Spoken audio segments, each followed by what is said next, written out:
Chers téléspectateurs, bonsoir, bienvenue dans cette nouvelle édition de Métro News. À la une, le feuilleton du scandale de la BNC se poursuit. Entre soutien et abandon, les partis et secteurs se déchirent sur le sort de leurs représentants au sein du Conseil présidentiel de transition. Et puis côté sécurité, les opérations de la PNH se poursuivent dans plusieurs zones de la capitale, notamment à Solino. Des efforts ont également été concentrés à l'entrée sud de la ville, selon Lionel Lazare, porte-parole adjoint de la PNH. Au moins un policier est mort agressé lors d'une opération. Également au titre de ce mardi, la ville la plus huppée de la région métropolitaine de Port-au-Prince est désormais sous l'emprise d'une insalubrité incontrôlable. La circulation est entravée par les marchands et les chauffeurs de taxi-moto, ce qui attire l'attention du gouvernement qui appelle à un redressement de la situation.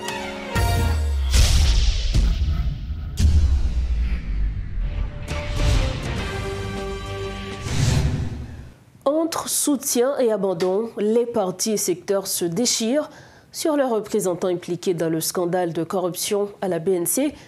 Les partis et secteurs sont en pleine division concernant le sort de leurs représentants mêlés au scandale de corruption à la Banque nationale de crédit. Alors que certains défendent le maintien de leurs membres, d'autres plaident pour leur remplacement. Les avocats de Raoul Pierre-Louis ont déclaré que l'ex-directeur ne confrontera pas les conseillers présidents qui conservent leurs privilèges. Selon des informations dont nous disposons, des discussions sont en cours parmi les signataires de l'accord du 21 décembre pour proposer un remplaçant pour le docteur Louis-Gérald Gilles, impliqué lui aussi dans le scandale, tandis que Jean-Charles Moïse, le leader de Petite Dessalines, continue de soutenir Emmanuel Vertiller dans le Conseil présidentiel de transition. Le parti aidé semble déterminé de façon unilatérale à se séparer de Smith-Augustin, représentant de l'entité tripartite RAID, aidé et compromis historique. La situation est exacerbée par la résistance des acteurs concernés à céder, entraînant confusion et division interne sur la question des démissions des conseillers présidents. Smith-Augustin et le docteur Louis-Gérald Gilles ont tous deux affirmé leur intention de rester en poste. Une crise qui pourrait avoir des répercussions négatives sur le fonctionnement du Conseil présidentiel de transition. Dans l'intervalle, l'appel de l'ULCC pour une confrontation des partis laisse planer un doute sur sa capacité à imposer une telle confrontation à tous les acteurs concernés.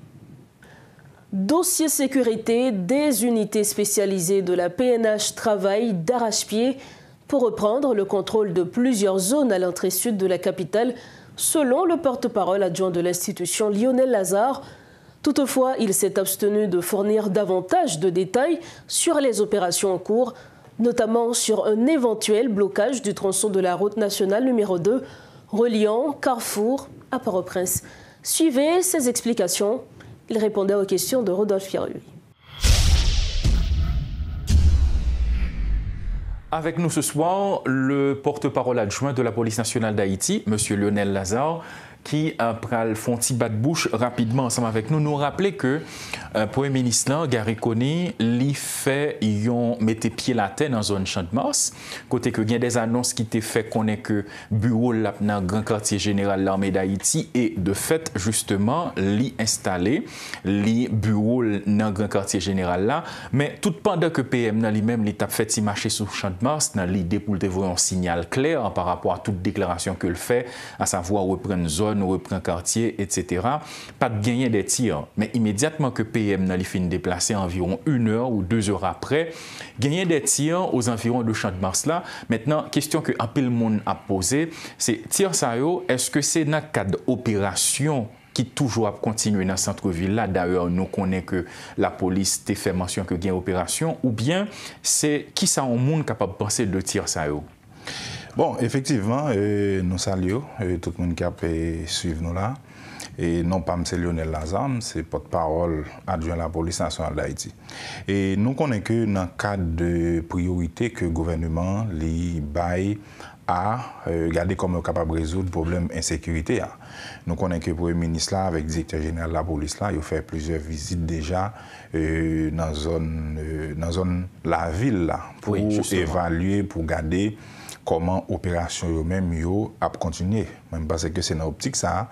Le Premier ministre Gary Conning descend en bas pour assister, pour le garder, pour être capable de faire une comparaison entre les qu'on allait déjà avec journée jeudi, est-ce qu'il y a une évolution qui fait? Parce que ça permet que le garder l'LT à la première fois, est-ce que tu as des gens qui qu'on a fréquenté l'espace ça, eh bien, il est capable de permettre que les faits un parallèle entre un mois que l'allait déjà avec journée jeudi pour garder qui ça bagay parce que c'est dans l'optique ça pour le ministre là, tu es accompagné de directeur général de la police là. Yo te descend en bas pour suivre qui ça a passé. Et nous te ouais tout, yo te fait une visite dans le commissariat de Port-au-Prince, côté que yo te rencontré ensemble avec policiers yo. Je pense que PM nan qui c'est chef CSPN non, et qui donc ça c'est une responsabilité ça, capable de visiter les policiers, parler ensemble avec eux pour garder l'état d'esprit, garder qui problème que la police a gagné, qui problème que les policiers dans le commissariat ça a confronté pour quoi qui solution qui est capable de porter avec eux. Justement, on souhaite souligner pour nous que dans un moment, bon, après que PM n'a fini fait et descente ça, eh bien, tu as gagné des tirs et on souhaite souligner pour nous que tir ça c'est par rapport à opération. Maintenant, si nous toujours été dans le cadre d'opérations, il y a des opérations qui t'ont mené dans bas la ville là, spécialement dans la zone Solino. Est-ce que jusqu'à présent, l'opération ça est toujours là? Est-ce qu'on a un petit bilan rapidement de l'opération? Et jusqu'à présent, la police a continué avec l'opération Lio. Ça a gagné près de 3 semaines depuis la police engagée dans un combat, dans une bataille pour regarder comment on était capable de déloger M. Bandio. Ni dans Badelma, ni la Villa, ni dans Croix des Bouquets, ni dans Grécy, la police pas chômé jusqu'à présent, opération pas campé. Et il y a une bagaille que en pile monde capable de constater que la police fait qu'on y a là, c'est il est arrivé, il y a fait opération. Il aurait été dans la zone. Il aurait été dans la zone qui peut permettre que monsieur avec Zamio pas retourner encore. Donc, on va parler d'une présence permanente et il y a une équipe qui vient pour consolider. Effectivement, nous sommes capables de dire ni policiers, ni Kenyans qui viennent dans 4 missions, ni militaires, il y a une synergie qui est faite ensemble pour gagner sur place qui est faite pour permettre que le groupe ça qui travaille aujourd'hui soit le fait 2 jours, bien 3 jours, bien l'autre groupe qui prend la relève. C'est une façon que, alors ça c'est de nouvelles stratégies que la police utilise pour capable de mener opération.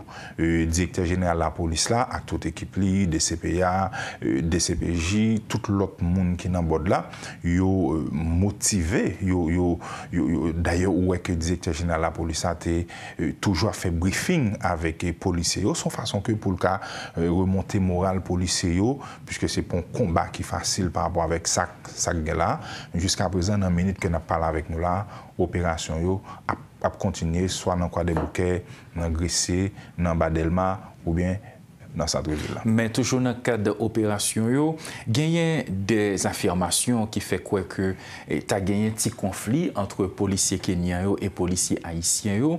Et il y a des gens qui allaient plus loin pour faire connaître que c'est capable d'une différence de langage, côté que parfois les policiers kenyans eux-mêmes, à part les policiers haïtiens, parfois ils ont des difficultés pour une comprendre l'autre. Donc, origine conflit ça, d'abord, est-ce que il y a un conflit vraiment? Et si Gagnel, qui vraiment origine conflit ça? Est-ce que genre affirmation vous voulez faire quoi là? C'est ta différence de langage là. Et je ne pas que gagnant un conflit qui existait vrai entre policiers kenyans avec policiers haïtiens. Grande bagaille pour nous retenir c'est que puis oublier que monsieur Kenyan c'est anglais qui parle et qui donc policiers nous c'est créole qui parle. Ça arrive aux jeunes quelques policiers kenyans qui parlent un petit français tout petit et qui donc ça c'est non cause qui est capable de rendre au monde que soit pas une collaboration, mais dans ça qui gagne pour avec conflit, pas quoi que selon constat que nous fait, gens que nous policiers kenyans yo motivé, yo sensibilisé avec la police là, et peut-être en pile fois qu'on entendait des informations qui ont diversion, comme si pour montrer que il y a un problème entre la police et plutôt policiers kenyans. Mais est-ce que ou même déjà rapidement ou vivions ambiance entre policiers kenyans et policiers haïtiens, comment on a décrit l'ambiance là? Et nous moi-même moi pas vivre. Et faut que nous donc jodia nous te rendre une visite dans base policiers kenyans comme c'est pour nous te rencontrer avec responsable puisque moi vini comme porte-parole adjoint de la police nationale d'Haïti, il était important pour nous rencontrer pour nous faire on petit parler avec eux, garder collaboration comment que li capable marcher et yo très confiant que il y a travail main en main avec la police nationale d'Haïti pour yo capable de résoudre des problèmes de sécurité là. Maintenant ça qui vient pour avec conflit, nous pas croire que un conflit qui existe entre policiers haïtiens avec policiers kenyans. Voilà, justement, il y a un dernier point que nous avons avant que nous mettions fin, c'est que il y a des informations qui fait qu'on est que t'as semblé que route et carrefour là, les débloqué jusqu'à niveau centre-ville là. Donc ou même comme porte-parole adjoint PNH là, qui sont capables de dire nous deux informations ça. Est-ce que c'est des informations qui vérifiables? Bon, c'est que la police a travaillé. La police a travaillé pour garder tout grand axe nous comment que yo capable de débloquer yo. Et donc pas quoi que nous gain fit en avant pour nous faire. Tout le monde a constaté que le travail que la police a fait journée jodia, c'est pas sans raison qui fait que le directeur général de la police là venu avec sacré mariage police population. Et nous voyons que son mariage qui a porté résultat.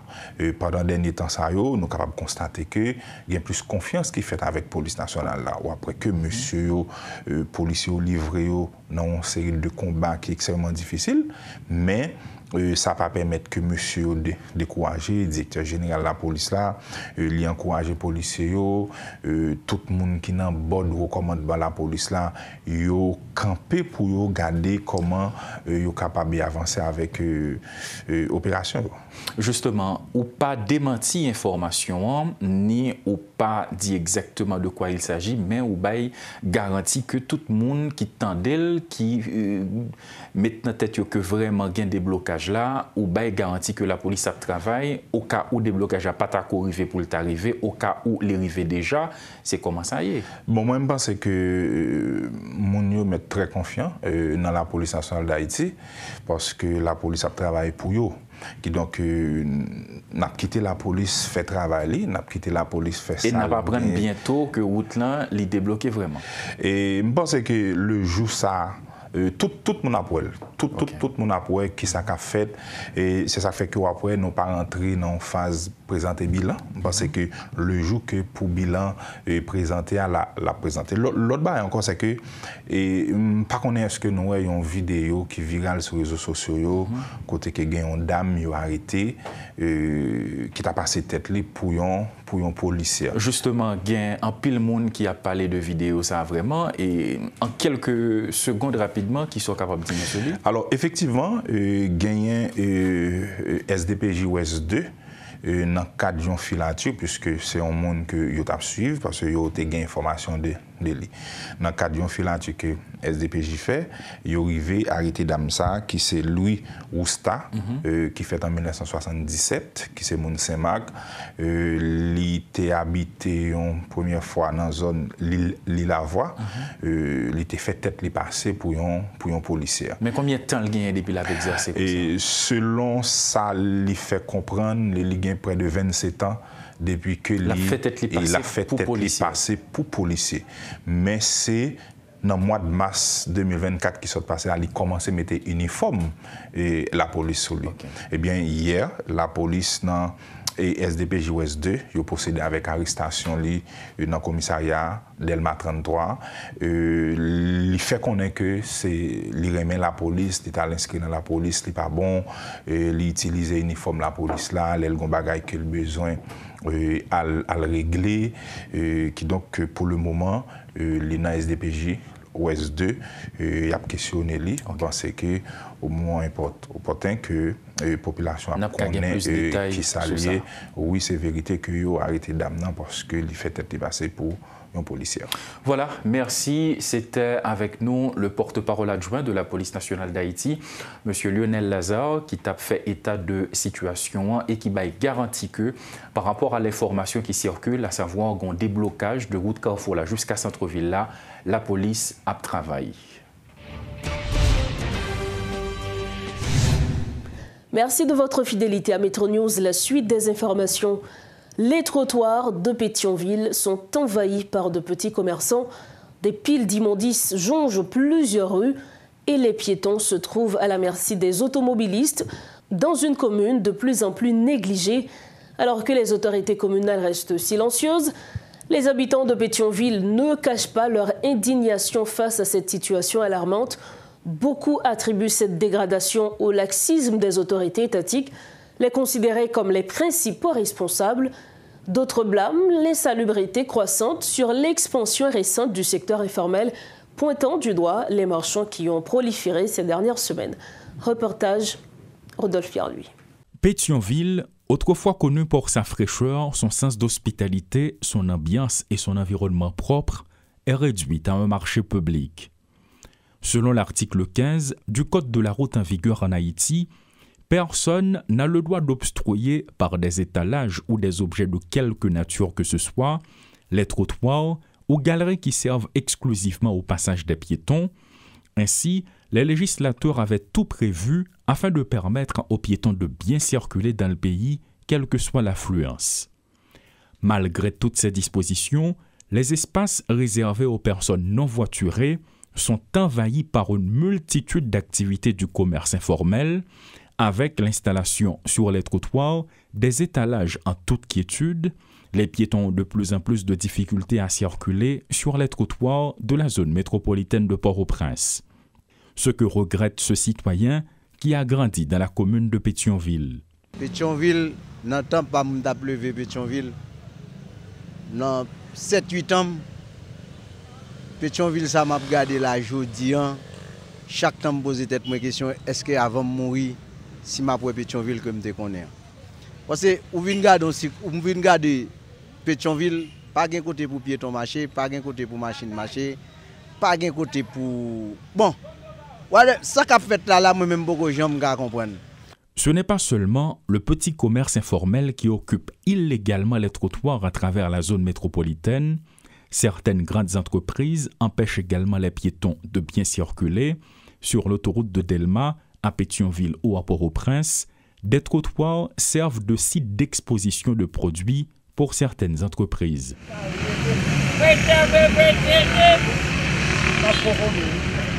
Tout le long des trottoirs s'installent des marchands qui y étalent toutes sortes de produits. Les rues Grégoire, Faubert, Magny, Villatte ne sont toujours pas vidées.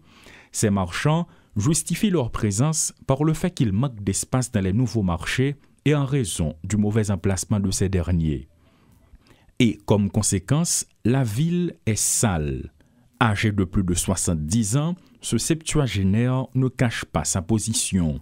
L'homme Pétionville, je compte promener à une bourrette avec 5, 6, 7 messieurs qui sont qu'on aimerait gagner.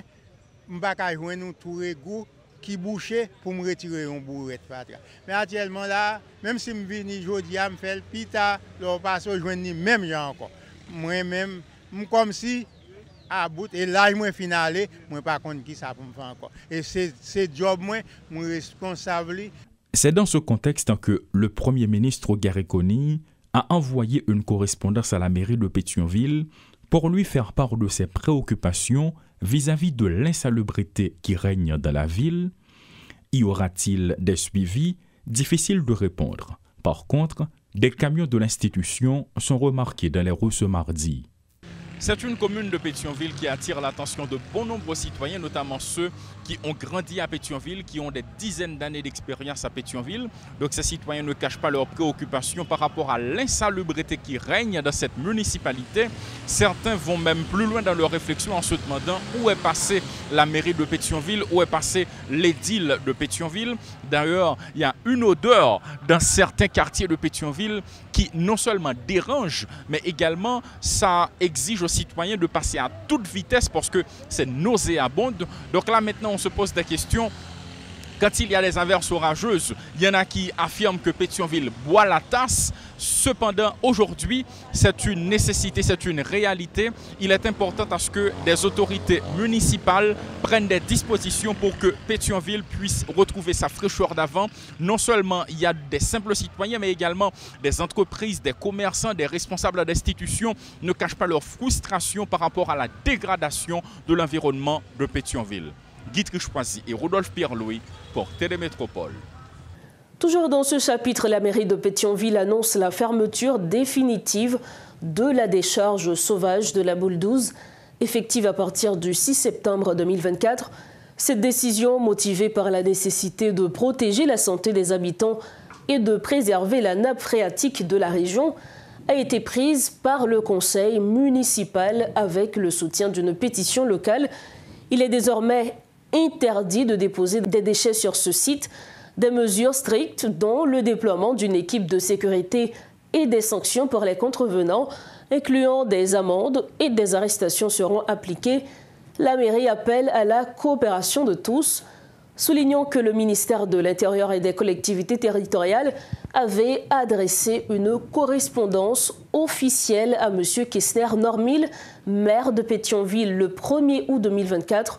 Dans cette lettre, le ministère rappelle les obligations légales en matière de gestion environnementale, telles que stipulées dans le décret du 12 octobre 2005. Il insiste sur le droit de la population à vivre dans un environnement sain et rappelle que les mairies ont pour mission de garantir ces droits. En éducation, des réactions émergent après les annonces du MENFP concernant les sanctions prévues pour les écoles privées qui ne respectent pas la date fixée pour la rentrée scolaire 2024-2025. Madame Marie-Marguerite Clérier, présidente de l'Association professionnelle des écoles privées, juge arbitraire la décision du ministère de l'Éducation qui prévoit des sanctions pour les écoles ouvrant leurs portes avant le 1er octobre. Elle est avec nous via Zoom pour plus de détails. Bonsoir Madame Clérier, merci de votre disponibilité. Bonsoir Madame Batelmi et je suis ravie d'être avec vous ce soir pour débattre de la question qui est vraiment essentielle et très importante pour le moment. En effet, il s'agit d'une question extrêmement importante. Le ministère de l'Éducation nationale, dans une note qui est parue lundi, a déclaré que toutes les écoles qui ne respectent pas la date qui est fixée pour l'ouverture des classes, soit le 1er octobre 2024, seront passibles de sanctions. Déjà, quelle est votre réaction, vous, au niveau de l'association, concernant cette note ? Bon, je dois vous avouer qu'au niveau de l'association professionnelle d'écoles privées, et même à titre personnel, nous sommes restés vraiment perplexes et vraiment, nous ne comprenons pas une telle décision. Nous pensons qu'il s'agit d'une décision arbitraire, d'une décision non concertée et tout bonnement d'une décision injuste. Nous pensons que, comme j'avais aussi entendu le ministre de l'Éducation nationale, il dit qu'il faudrait restaurer l'autorité de l'État. Et moi et nous, à la PEP, nous nous posons la question de savoir, est-ce que pour restaurer l'autorité de l'État, il faut abuser de sa force, il faut abuser de son pouvoir? Nous pensons qu'autrement, nous pensons que pour restaurer l'autorité de l'État, il faut d'abord que l'État acquiert une certaine crédibilité. Et comme vous le savez, en Haïti, ces jours-ci et depuis quelques années déjà, l'État est le problème. L'État est celui qui empêche la crédibilité des citoyens de s'établir. Or, la crédibilité, l'autorité de l'État, la crédibilité est nécessaire. Il faut que les citoyens retrouvent confiance en leurs fonctionnaires, en les autorités qui les dirigent. Il faut que les citoyens se sentent respectés. Il faut qu'on sent aussi au niveau des autorités, des fonctionnaires qui assument ces fonctions de pouvoir, que la justice est respectée, que la Constitution est respectée. C'est comme ça qu'on restaure l'autorité de l'État et aussi en éliminant la corruption. Or, nous vivons aujourd'hui dans un pays, dans un État où la corruption est la normale, où les fonctionnaires ont tous les pouvoirs, où les fonctionnaires abusent de leur position d'autorité. Donc, sincèrement, au niveau de la PEP, nous sommes vraiment décontenancés parce que nous pensons que le rôle et la responsabilité première d'un ministre de l'Éducation nationale est d'ouvrir les écoles, de s'assurer que le plus d'enfants rapidement rentrent à l'école, de s'assurer qu'il n'y ait aucun enfant dans les rues qui flâne parce qu'ils sont à la merci des gangs, ils seront sollicités. Et dans un pays comme Haïti, où il n'y a plus de distraction, il n'y a plus de lieu de rencontre, l'école demeure encore le lien social entre les enfants. Or, il serait bon que les enfants retournent à l'école le plus rapidement possible. Donc, sincèrement, nous ne comprenons pas la décision et sincèrement, en plus, faire des menaces à des directeurs et à des directrices d'éducation qui, dans l'exercice de leurs fonctions légitimes, ils soient menacés, que des policiers s'amènent devant les barrières des écoles pour fermer. Sincèrement, nous pensons que c'est un abus de pouvoir, c'est une injustice qui est faite aux écoles, alors que le ministère aurait dû applaudir les écoles privées et même leur décerner régulièrement des prix pour pour remplir la fonction que l'État haïtien est incapable de remplir, assurer l'éducation de sa population. Madame Clérier, vous avez parlé d'abus, d'injustice.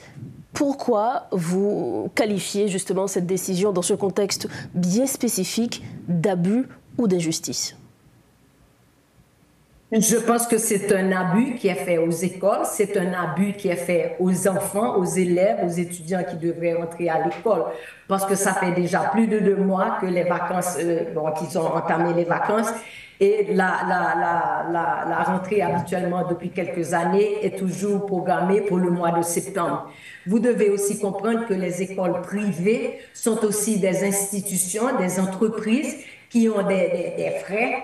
Les écoles privées ne reçoivent aucune subvention de l'État, tandis que les écoles publiques sont subventionnées par l'État, les professeurs des écoles publiques sont payés par l'État, tandis que les écoles publiques ont des frais sur les 12 mois de l'année et ont un budget basé sur 10 mois pour payer 12 mois et 13 mois pour les bonus. Donc, alors, si l'on veut bien comprendre, qu'on puisse fermer des entreprises et les mettre en difficulté économique, alors que toutes les écoles aujourd'hui où je vous parle, les écoles privées, sont en difficulté de fonctionnement, ce qui crée maintenant le fait que tous les professeurs préfèrent s'en aller parce qu'ils ne sont pas bien rémunérés. Certaines écoles ont dit diminuer le salaire des professeurs parce que la situation économique des écoles est plus que difficile. Et les élèves partent en quantité. Pourquoi? Parce que l'école haïtienne est instable, ou ils vont dans les écoles étrangères parce qu'au moins ils s'assurent d'une certaine stabilité et une certaine longévité pendant l'année. Tandis que les écoles haïtiennes, vu l'instabilité politique du moment, le plus tôt on pourrait ouvrir, plus de jours on peut gagner en avance par rapport à des moments difficiles à venir et incertains. Moi, je pense que c'est une injustice de bloquer ce processus. Donc, Madame Clérier, si l'on comprend bien dépendamment de votre réponse, l'une des principales causes de cette réouverture anticipée, on va dire, est justement ce problème de financement au niveau des écoles privées. Ah non, pas du tout, c'est pas ce que j'ai dit. Okay. J'ai plutôt dit que je ne comprends pas la décision du ministère et je n'ai jamais compris la décision des ministres précédents non plus. Quelle est la nécessité d'obliger une entrée unique pour tout le territoire de la République? Chaque département a une situation géographique, une situation sécuritaire différente l'une de l'autre. Pourquoi le ministère ne s'implique pas sur ce qui est le plus important? Que le ministère s'implique sur l'essentiel, à savoir le respect du nombre de jours ou d'heures par année. que le ministère s'occupe de l'essentiel qui serait de s'assurer que les programmes sont respectés, que les enfants sont à niveau, ça je comprendrais. Mais comment est-ce que c'est restaurer l'autorité de l'État en obligeant des écoles, en fixant un calendrier unique sur une république? Qu'est-ce que ça peut faire qu'une école dans un département donné commence le 1er septembre, une autre école commence le 10?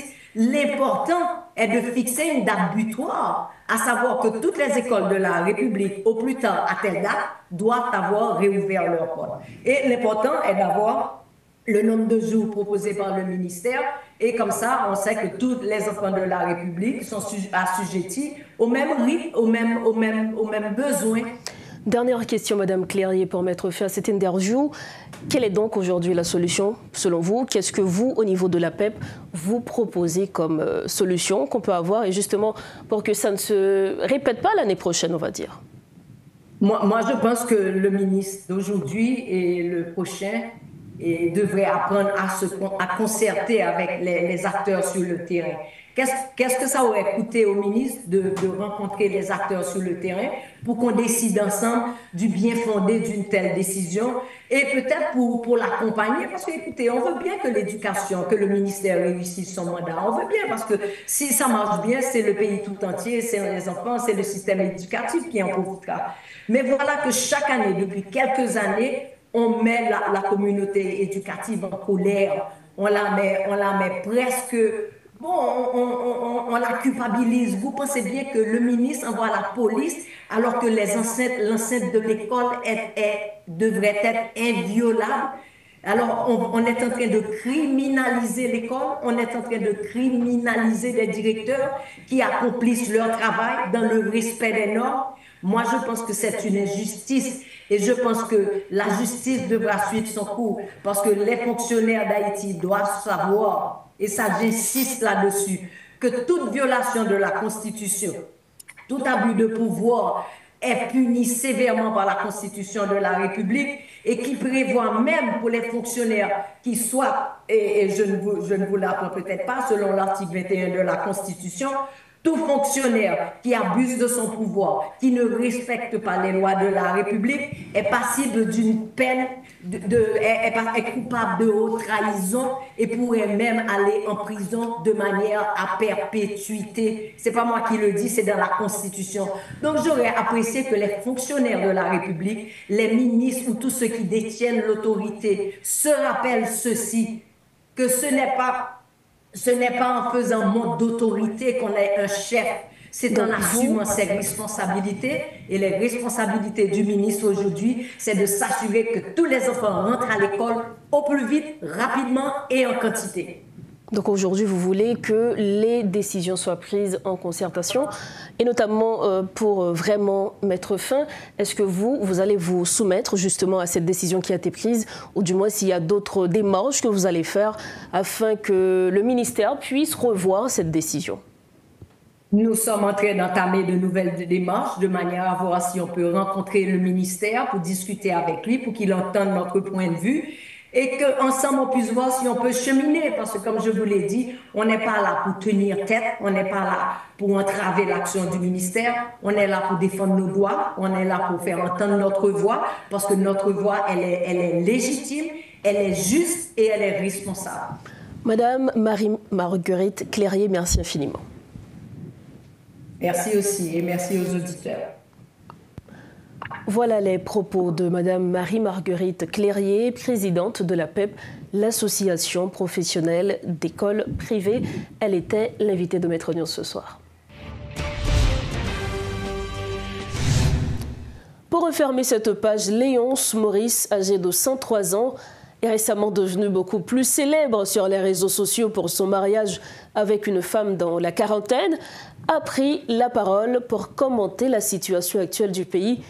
Originaire de la Grande-Anse, le centenaire exprime son désarroi face au statu quo et appelle à un changement de mentalité et de comportement pour faire avancer le pays. Invité ce mardi à la rubrique Le Point, l'écrivain espère un retour à la sécurité qu'il considère comme essentiel pour observer un réel progrès avant la fin de sa vie. Gon abîme, je dis. pays est équilibré à tous les points de vue.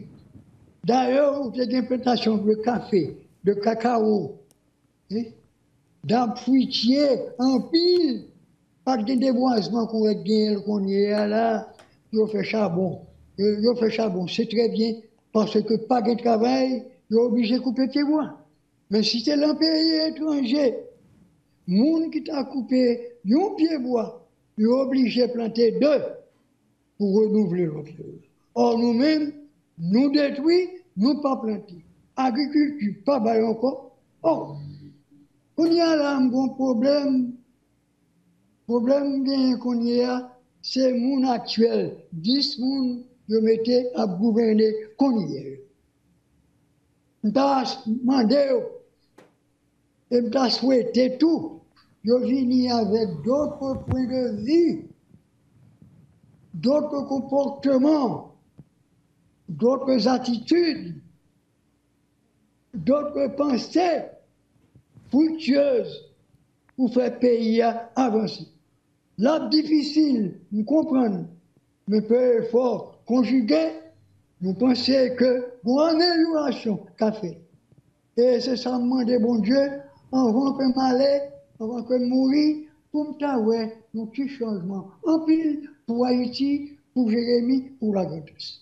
Nous avons souhaité le sage, nous avons souhaité le penser pays, nous avons souhaité pour chercher nation, penser éducation, penser jeunesse, penser travail, penser justice sociale, sans différence de couleur, de classe, de société et d'ordre.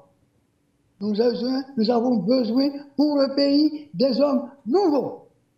Et bon Dieu, bon, si tout le monde mettait tête ensemble, si une fraternité réelle qui fait, je pense que dans quelques temps, nous aurons une amélioration et le ça, tout le monde va content, tout le monde va gagner espoir que Haïti, un jour, va sauver. Nous refermons cette édition de Métro News. Avant de partir, le rappel des titres à la une. Le feuilleton du scandale de la BNC se poursuit. Entre soutien et abandon, les partis et secteurs se déchirent sur le sort de leurs représentants au sein du CEPT. Et puis côté sécurité, les opérations de la PNH se poursuivent dans plusieurs zones de la capitale, notamment à Solino. Des efforts ont également été concentrés à l'entrée sud de la ville selon Lionel Lazare, porte-parole adjoint de la PNH. Au moins un policier est mort agressé lors d'une opération. Et puis la ville la plus huppée de la région métropolitaine de Port-au-Prince est désormais sous l'emprise d'une insalubrité incontrôlable. La circulation est entravée par les marchands et les chauffeurs de taxi-moto, ce qui attire l'attention du gouvernement qui appelle à un redressement de la situation. C'est ainsi que nous refermons cette édition de Métro News. Merci infiniment de votre attention.